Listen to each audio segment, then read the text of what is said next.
right, welcome to it. It is a crew show, Real 92.3. We are so excited. I'm going to be honest with you. I'm super excited, man. You know I'm an LA Galaxy supporter. I know Cruz is an LA Galaxy supporter. Leche we'll get to later. But we're so excited to have our keeper on the crew show, Mr. Jonathan Bond. Welcome to the crew show on Real 92.3. Thank you for your time. Thank you, guys. Thanks for having me. It's a pleasure to be here. Man, I'm going to start like this. Thank you for saving our asses throughout the season. That's all I'm going to say. I speak for all LA Galaxy fans. I can't even tell you how many times you came through and saved us, man. Like, you have been such a blessing to this team and such a blessing to the city. Like, I just want to thank you as a supporter because, man, without you, it would have been really, and I know we didn't make the playoffs, but without you, it would have been bad. So I want to thank you. No, I felt very comfortable and very at home from day one. So playing in the preseason games, I was like, okay, new league, new country, a little bit nervous about how it was going to go. And then we played our first home game at home to New York Red Bulls, and I felt a lot of warmth, from the fans in the stadium, and the coaching staff and the players made me feel very welcome from day one. So.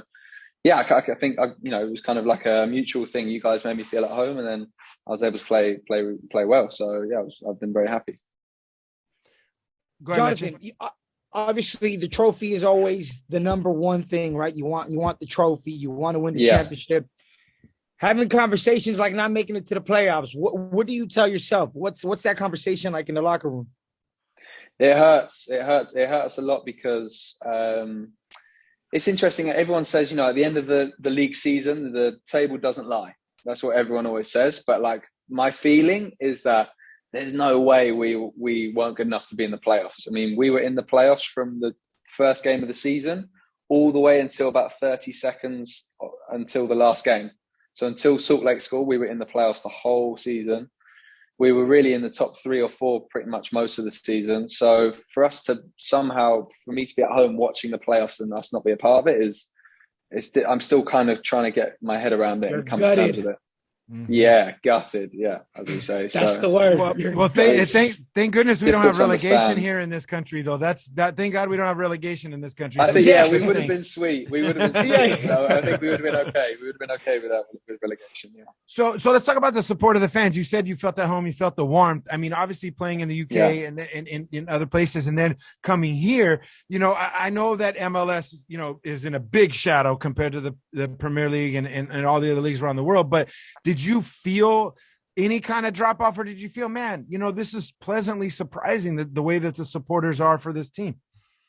No, I was definitely pleasantly surprised. I mean, there are so many different aspects we can talk about. Like even when early on the season, the young players from Galaxy 2, the second team came up, I was wondering, okay, what kind of level these guys are good, the young players come in technically amazing. And that's when I knew straight away, oh, wow, okay, this is a serious level out here. And then you obviously start the season, you play the games, and you quickly realize, this is definitely not an easy league. I understand why players are going to Europe, are being bought by big European teams. And, there's a lot of young talent now coming out of this country. So I kind of knew that and suspected it from when I was in England anyway, but then to actually be here and experience it, then, it was, and then, in terms of the atmospheres and the fans, I mean, especially when you play the LAFCs, when you play the Seattles, you can feel your fans, what they're capable of. And when we played the 2 games against LAFC, especially at Galaxy Stadium, our atmosphere was incredible.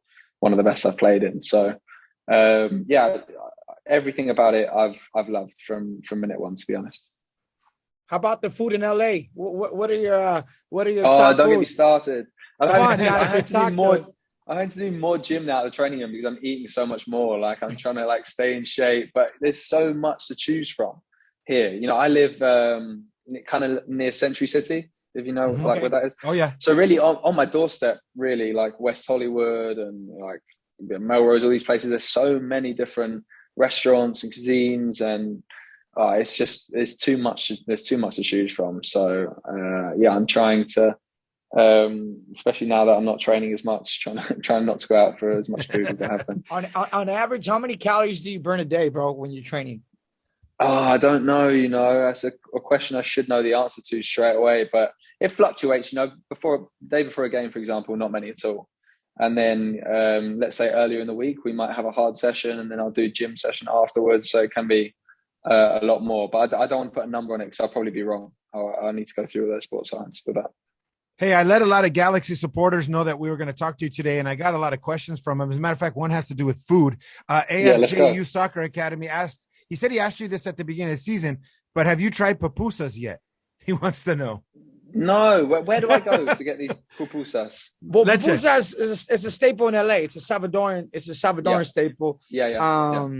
But I mean, anyway, if you go to downtown too, you can go off of like Alameda, which is the hood. But Jonathan, it's good stuff. Yeah.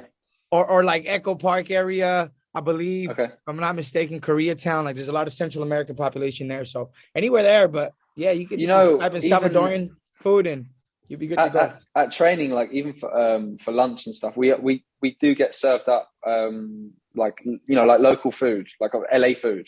And I've probably had pupusas, but I just don't know. Someone needs to go, oh, by the way, that's a pupusa. I've probably eaten it like quite a lot of times this year, but I just need someone to say, oh yeah, this is pupusa and you should try it. So I need to try a proper one from somewhere you recommend. And Mexican food, that's the staple out here. So have you had a lot of tacos, a lot of Mexican food, a lot of ceviche, things like that? Yeah. I mean, I love that, to be fair. Even when I was back in England, Mexican's one of my favorite types of food cuisines. So and then obviously I get to come here and it's a lot better than back in England, I must say. But I love all that kind of stuff. I love it. That's so dope, man. There was another question. People were asking if like the KSI relationship or how. Oh yeah. So I went to school. I mean, not just went to school. We were in the same class. Me, JJ, who obviously everyone knows as KSI. Another guy called Mini Minter. I don't know if you've heard of him. Yeah, he's part of like the Sidemen group. And it's crazy like how successful these guys were going on to be. I remember walking into my locker room at West Brom, a team in England. And the first day, one of the young boys was like, "Oh, KSI," and I was like, wow, this guy really does get it. And now I'm in America, in LA, and you guys are asking me about KSI, and it's like, it's surreal, insane, really. right? Like you're like, it's surreal.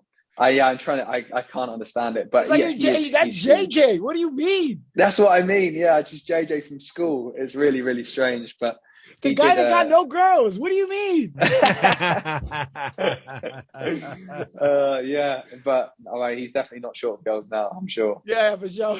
No, and that's our guy. That's our guy, man. No, we've been supporting him for a lot of years, and that's cool. He's been very generous to our Cruise Cares toy drive, which we do annually at Christmas. Like he's been extremely supportive, and we supported. Wow, okay, that's cool. Yeah, man, we supported his music, his boxing, the whole thing, man. And I've just whatever he puts his hand to is like successful at. It's amazing. Jonathan, you speak for yourself. You know what I'm saying? No, but hey, is there anything else you want to venture off and do? Like hobbies that maybe, I mean, maybe it's too soon to ask, but like maybe painting or. No, I was speaking to Simon Mini Minter about the YouTube thing, and it's not easy. These guys like are filming and editing for hours, and they have to push out like 2 videos a day, otherwise their subscribers and their fans aren't happy. So it wasn't like something you just can do on the side. And I was just thinking about career paths really after soccer, but it really surprised me kind of how much time and effort these guys have to put into to what they do, and really quite impressive. It is, and they've turned it into tens, if not hundreds of millions of dollars, which is amazing to me. Like, and my kids, like I said, much like your friends, the younger guys on your team, like that's how my kids are. Like they don't care if I talk to Drake or anybody. They'd rather find out when I talk to FaZe Rug or KSI or Logan Paul. I mean, those are their superheroes, man. Well, yeah, when we were younger and everyone said, "Oh, what do you want to be when you're older?" The answer was always some kind of athlete or some kind of whatever. Now it's like number one is YouTuber. I want to be a YouTuber or a streamer on Twitch, and like that's like the number one thing now. It's just changed so much so quickly, but we're all trying to move with it, I guess. All right, so are you nice on FIFA? And who's the best on the Galaxy team? I'm sure you guys have to play some matches every once in a while. Yeah, I mean, I play. Do you know what? This is the first FIFA that I didn't buy, so I'm trying to like get myself off of it because I just get too angry. Like when I win, I'm relieved. I'm not happy. I'm just relieved that I didn't lose. But then when I lose, I'm so angry. Like I throw the controller around the room and stuff. So There was just got a point where I was like, oh, I just can't keep doing this. I need Do you to forget stop you're a playing. professional soccer player in real life? That's still not good enough somehow, huh, Jonathan? Do you play as yourself? Do you ever play as yourself? I mean, I tried that when I was younger, but I'm just rubbish. I'm not very good in the game, so I never even look at myself. Like I don't look anything like myself. Like I don't know. It's just I play as like Napoli or something like that, and honestly, it's too stressful. Because I always play against my friends, and we're too competitive against each other. So if I lose, I take it really personally. So I've just said like, no, enough. I can't play anymore. I'm not playing. It's good to know that you're just like all of us, because I rage quit too. It doesn't matter if it's FIFA or Madden or NBA, especially when my 13-year-old son's kicking my ass. That's really demoralizing, man. So I'm like you, and I know how you feel. Hey, speaking of keepers, who are your top 5 keepers of all time? That was a question from Slevin on Twitter. He wanted to know who your top 5 keepers were. 5 is quite a lot. I mean, 2 for sure would be 2 Chelsea guys.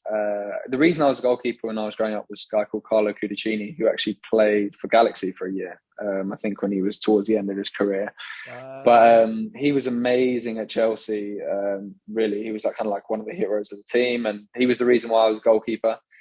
And then as I started to become kind of like 14, 15, taking it more seriously and trying to learn from people. Petr Cech was the goalkeeper at Chelsea, and I really took a lot from him. But now, I love these guys like Ederson, Alisson, just the way they play with their feet. How they're so physically, they're great athletes, very strong, very calm. I love those guys. But, other than that, it's difficult to look past Manuel Neuer as well for everything that he did. He's very different style to myself. I don't really... we are very different goalkeepers, but yeah, I mean, if I had to choose 5, there's 5 names there, but it's very difficult to choose 5. There's so many good ones. Why is the keeper, like growing up, was always the chubby kid? Yeah. Why do you think? Why? It's because whoever that kid was clearly just not fit enough or good enough to be outfield. So it's like, okay, just go in goal. And to be fair, I never enjoyed playing in goal when I was like 10, 11, 12. I learned to enjoy it. A little bit later. Because you realize how important you really are. Yeah. Well, it's fun. Like just diving around, like as a kid, diving around, making saves, being the hero. Like you make a game-winning save and stuff. Yeah. Mm-hmm. And it's kind of like, if you're not a striker and you're not scoring goals, the next best thing is kind of like saving a penalty. In midfield, it's just a lot of running. Like you might score a goal every now and then, but that's it really. So. I just ended up loving it. Yeah, I used to be goalie growing up all the time. I was a chubby kid. It was just like, I'm going to go. They bullied you to go and go. And then like high school happened, and I lost weight, and it was like, I'm gonna run now. I could run now. But I'm pretty man. I'm a better futsal goalie though than actual field futsal. Smaller goal and stuff like that. But that's cool. It's fun. Being a keeper is fun, definitely. It is, man. And there's a lot of glory in it, man. And I think a lot of coaches, they don't see that when they're coaching, the younger leagues. I have a question from Alex, came from our Twitter as well.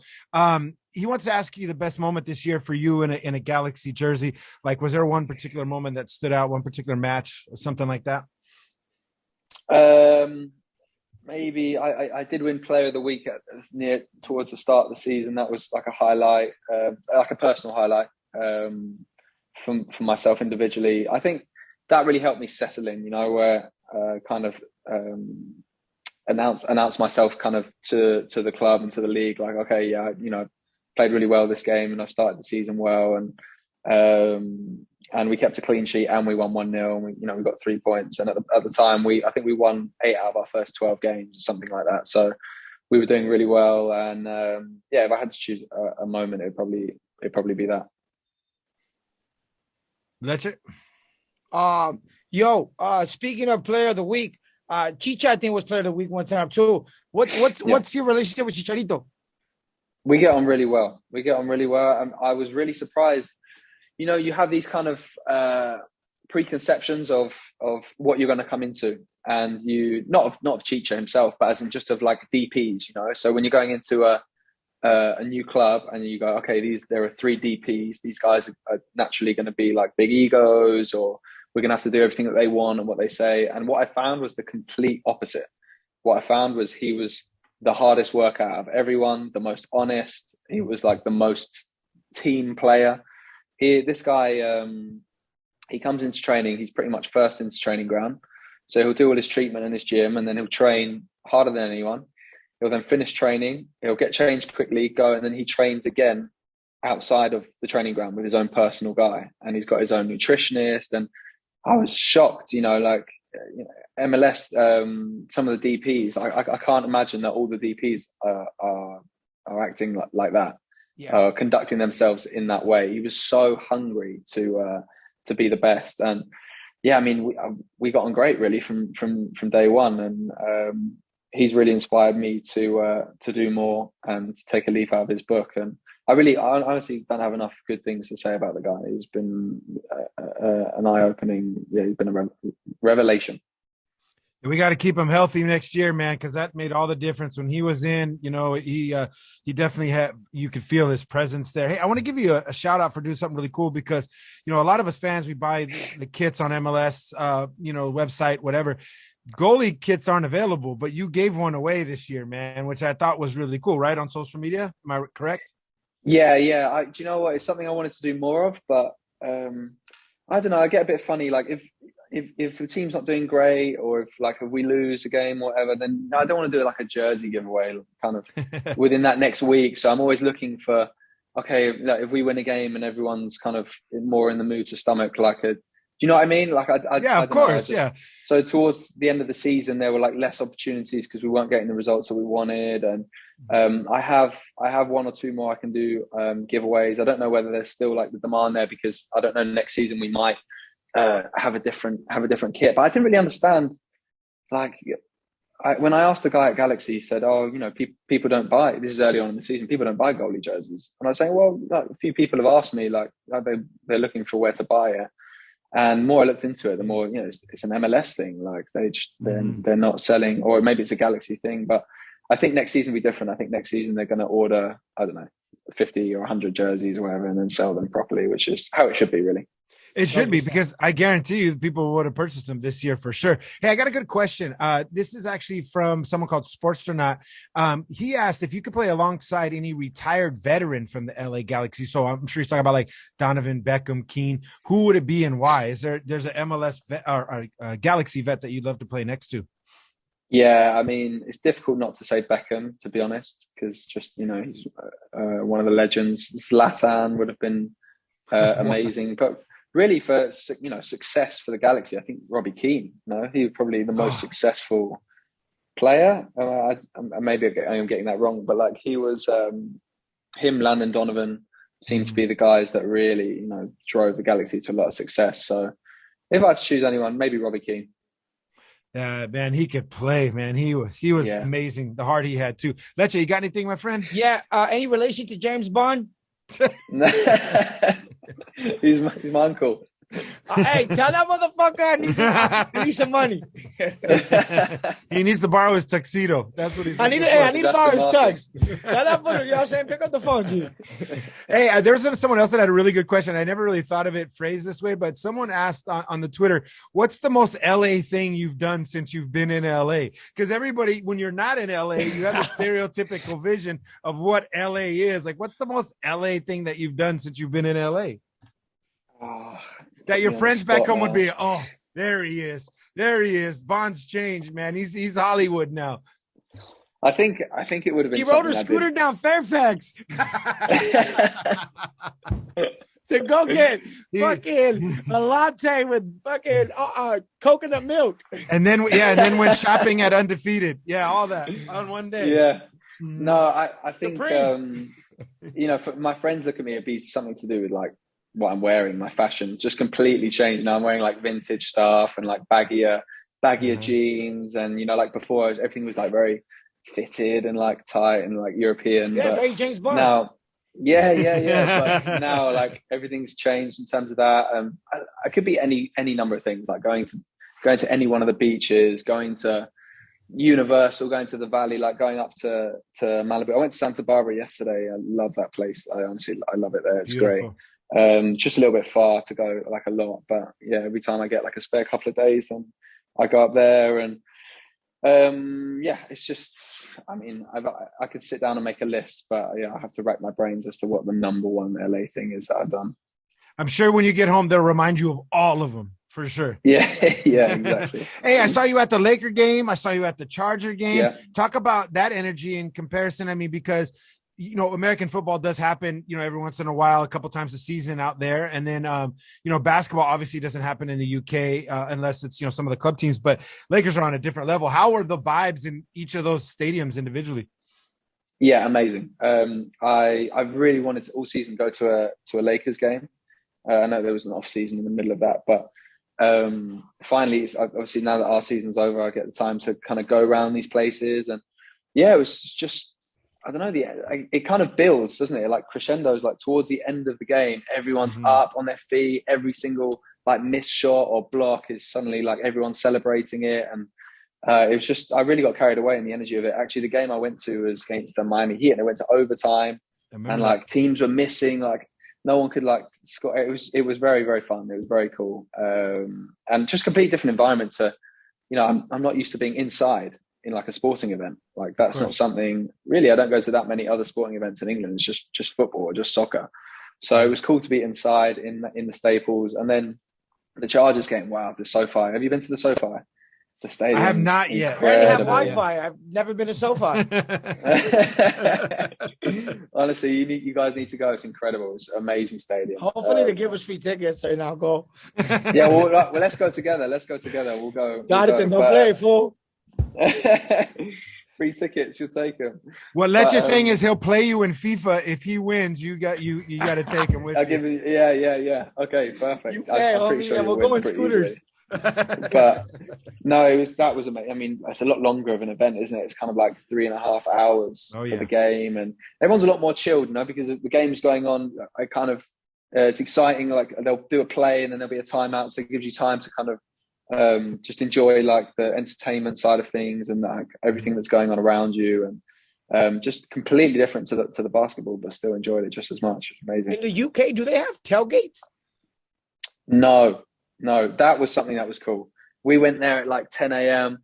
and you know they have like the Minnesota Vikings and the Chargers fans were like, everyone was mixing, everyone was just in a good mood, everyone was drinking, like there's barbecues going on, like it was that could never happen in the UK. No. The mixing couldn't happen, but like the tailgating is a good idea. I don't know why we don't do it. Like everyone should do it. It's just a nice way to get everyone get warm for the game, you know. And in the stadium. It's a bit cold though as well in England. Like, yeah, and I mean, everybody probably pre-games at the pub, and then they get over to the venue and then get in there, right? Like it's the same concept, but I think here, because everything's spread out and you have the giant parking lots and everything's commuting to the game, that's where the tailgate's born.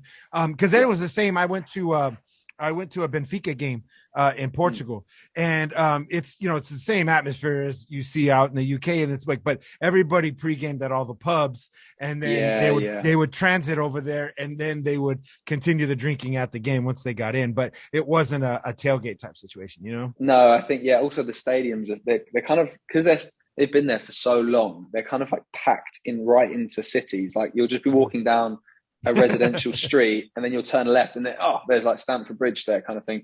So I don't know where you would tailgate around the stadium. There's really no space, but no, you're right. Everyone's just in pubs, packed in pubs, like sardines. Yep.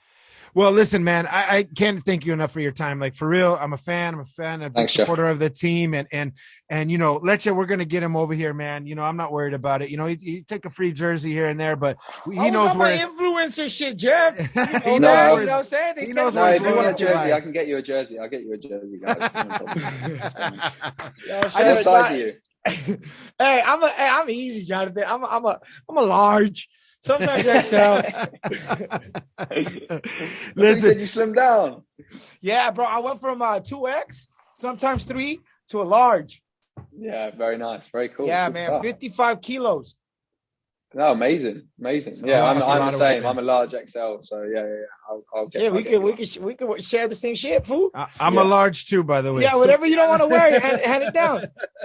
No, but hey, man, But listen, you've had a tremendous impact on this team, and honestly, I can't thank you enough. And as soon as I, saw our good friend Larry, you were a client of Larry's, and I was like, please let us talk to him, because we are genuine supporters, and I know that all the wonderful Galaxy supporters that send us questions via social media are really appreciative of being able to hear from their keeper, and we are thankful to have you, man, and we wish you nothing but success, and hopefully we can hang a little bit in person, man. One of these days. Yeah. When you're back in the swing of things, and travel safely if you head back home for the holidays. And again, thank you for everything that you've done for the squad. And we appreciate your time today, dude. Thank you. Very kind. Thank you for having me on. And it's always a pleasure to speak to true soccer, true Galaxy fans. So guys, whenever you want to chat, I'm here. Let's do it.